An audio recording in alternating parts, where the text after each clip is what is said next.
நபிகள் நாயகத்தின் சீடர் ஒருவர் அவரிடம் போய் தன்னை அறிமுகம் செய்து கொண்டார். ஐயா, நான் உங்களது சீடன். தினமும் 5 வேளை ஜெபம் செய்கிறேன். இறைவனை நம்பி வாழ்கிறேன்.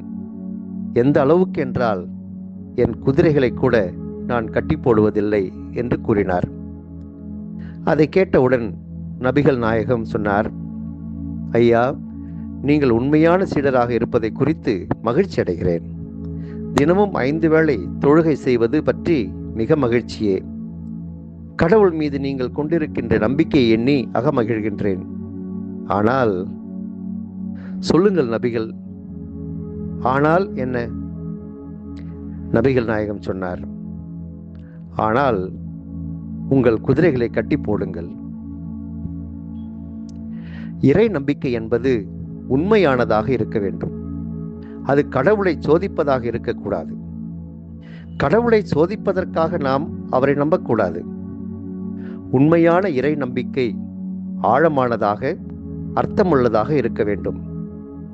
இயேசு கப்பர்நகூமில் அரசு அலுவலர் ஒருவரின் மகனை நலமாக்கிய நிகழ்வை இன்றைய நற்செய்தியில் நாம் வாசிக்கின்றோம்.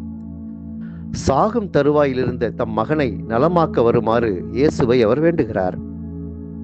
அடையாளங்களையும் அரும் செயல்களையும் கண்டாலன்றி நீங்கள் நம்பவே மாட்டீர்கள் என்று இயேசு கூறிய போதும் அதையெல்லாம் பெரிதுபடுத்தாமல் தன் மகன் நலமாக வேண்டும் என்னும் ஒரே எண்ணத்தோடு, ஐயா, என் மகன் இறக்கும் முன் வாரும் என்று இயேசுவிடத்தில் கெஞ்சி கேட்கிறார்.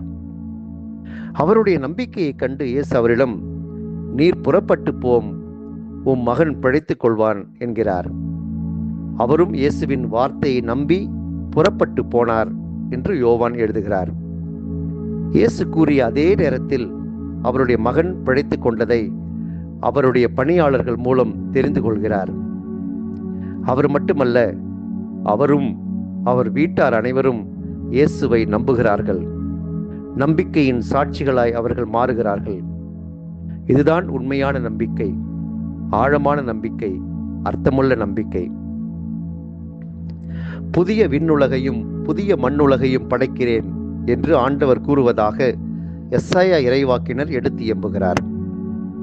கடவுள் எல்லாவற்றையும் புதியனவாக்கும் ஆற்றல் உள்ளவர் என்பதை நம்ப நாம் அழைக்கப்படுகின்றோம்.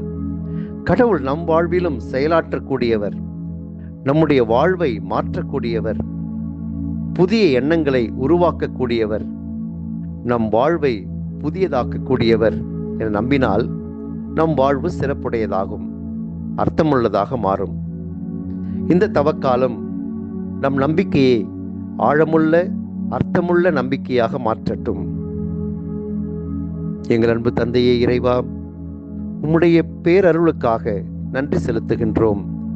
எங்களுடைய வாழ்வை புதுப்பித்துக் கொள்வதற்கு எங்களுக்கு நீர் கொடுத்திருக்கின்ற இந்த தவக்காலத்திற்காக நன்றி செலுத்துகின்றோம். எங்கள் வாழ்வு புதுப்பிக்கப்பட்டு எங்கள் நம்பிக்கை ஆழமுள்ளதாகவும் அர்த்தமுள்ளதாகவும் மாறுவதாக. ஆமென்.